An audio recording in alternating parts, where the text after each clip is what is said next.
Okay, so kami po yung maglulupa. Nandito kami sa Alfonso Sunsugin. And meron kaming tripping. Look at that. Oh, it's so nice. So makikita nyo to, ongoing ang ating road construction. So gagawin itong napakadaki ng daan. Ilang meters to, ma'am? Ha? Na, ilang meters yung road?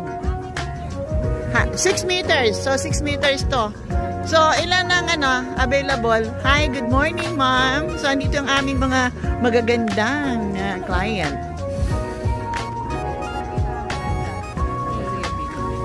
Yan, ito ang aming napakagandang property. Ang long lag po sa nito, galing sa Tagaytay, pero di pa Luksugin.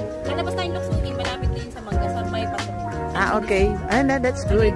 So, doon tayo lalabas. Okay, so ito guys, ang aming Sunsugin Alfonso.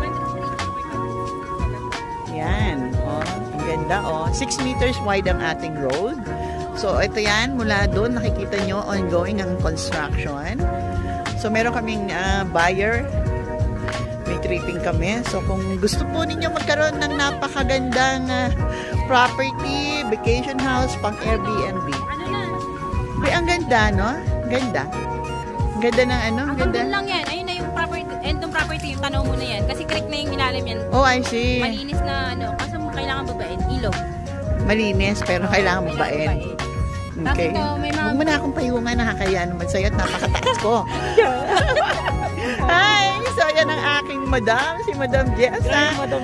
Yan, o, oh, diba? Ang ganda dito. So, ang available lots namin ay 500 up to 350. Minimum cut is 350 square meter. Malinis yung title. Ay, really? Wow. Ang plano po dito, isa-segregate na agad yung title niya. Ganda? Maganda siya, no? Maganda. Ang ganda ng 300. Bakit may puno sa gitna, ma'am? So, ito, ma'am. Bakit may puno sa gitna? Hindi tatanggalin yan? Ayun, maganda.